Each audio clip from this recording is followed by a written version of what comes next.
So ఇది మన Tata Harrier 2000 cc కైరోజెట్ 170 వస్తుంది మనకి ఇంజిన్ వచ్చేటప్పటికి.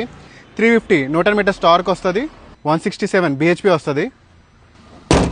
బా అది చాలా బాగుంటే చాలా వెయిట్గా ఉంది. తర్వాత చూసుకుంటే మనకి డోర్ హ్యాండిల్ కూడా చాలా స్మూత్ అండ్ హార్డ్ ఫీల్ అయితే తెలుస్తుంది మెటల్.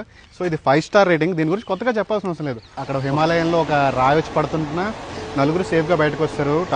టాటా హ్యారియర్ కోసం కొత్తగా నేను చెప్పాల్సిన అవసరం కూడా మీకు లేదు. సో మనం అలా చూసుకుంటే 9 inches డిస్ప్లే, తర్వాత 14 inches డిస్ప్లే వస్తుంది. టీఎఫ్సీ ఇది. మరి టచ్ బటన్స్ అన్నీ ఉంటాయి దీనికి. ఫుల్ స్మూత్ అండ్ ఇవి ఉంటాయి, ఫెదర్ టచ్లో ఫీల్ అవుతాం. 3D లోగో వస్తుంది. తర్వాత అన్ని కంట్రోల్స్ ఎక్కడ వచ్చాయి. లెవెల్ 2 ఇది. తర్వాత ఇక్కడ మనకి ప్యాడల్ షిఫ్టర్స్ ఉన్నాయి. సో చూసుకుంటే మనకి ప్యాడల్ షిఫ్టర్స్ ఇక్కడ ఇచ్చారు. ఇక్కడ చూసుకుంటే లెవెల్ 2+2 ఇచ్చారు ఇది. సో మనకి ఎక్కడైనా ట్రాఫిక్లో అయిపోయినా లేకపోతే ట్రాఫిక్లో ఉన్న మనకి అడాస్ సిస్టమ్ మనకి అడ్జస్ట్ చేసుకొని ఆటో బ్రేకింగ్లో వర్క్ అవుతుంది మొత్తం అంతా. అలా చూసుకుంటే ఈ ఫెదర్ టచ్ కిందనే అంబియంట్ లైట్ ఇచ్చారు. అంటే నార్మల్ మోడ్లో ఉన్నాము. సో షిఫ్ట్ చేసుకుంటే మోడ్లో నేను చెప్పడం ఎందుకు, మన టాటాయే చెప్తుంది. Rough road mode is activated. City drive mode activated. Wet mode is activated. So మనకు కావాల్సిన మోడ్స్ అని యాక్టివేట్ చేసుకోవచ్చు. 2 ఫీచర్స్ నాకు నచ్చింది ఏంటంటే, మాన్యువల్ డ్రైవింగ్లో ఉన్నప్పుడైతే ఆటో బ్రేకింగ్ ఎక్కువ ఆన్ అయిపోతుంది.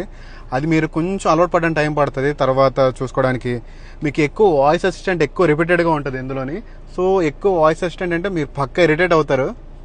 బట్ మిగతా దాన్ని మనకి గేర్ నాబ్ చూసుకుంటే మనకి పైలట్ గేర్ మ్యాచ్ అన్నట్టు అంత బాగుంటుంది చూసుకుంటే. సో ఫ్రంట్ 2 చూసుకుంటే మనకి ఎలక్ట్రికల్ అడ్జస్టబుల్ వచ్చాయి. 2 వెంటిలేటెడ్ సీట్స్ వచ్చాయి. సో బ్రో సీట్ బెల్ట్ పెట్టండి మీరు. సో ప్యాసింజర్ ఒకటే కాదు, ఈ కార్లో 5 మెంబర్స్ కూర్చుంటే 5 మెంబర్స్ పెట్టకపోయినా ఆ అలర్ట్ ఇస్తుంది. తర్వాత 7 ఎయిర్ బ్యాగ్స్ ఉంటాయి. సేఫ్టీ రేటింగ్ వచ్చేటప్పటికి 5 స్టార్ సేఫ్ రేటింగ్ ఉంది. అంటే ఇక్కడ ప్యాడల్ షిఫ్టర్స్ దన వేసుకెళ్ళిపోవచ్చు. అండ్ నువ్వు చాలా కంఫర్టబుల్గా ఆరాంగా నమ్మి కూర్చోవచ్చు. నెక్స్ట్ వీడియోతో మళ్ళీ మీ ముందుకు వస్తాను.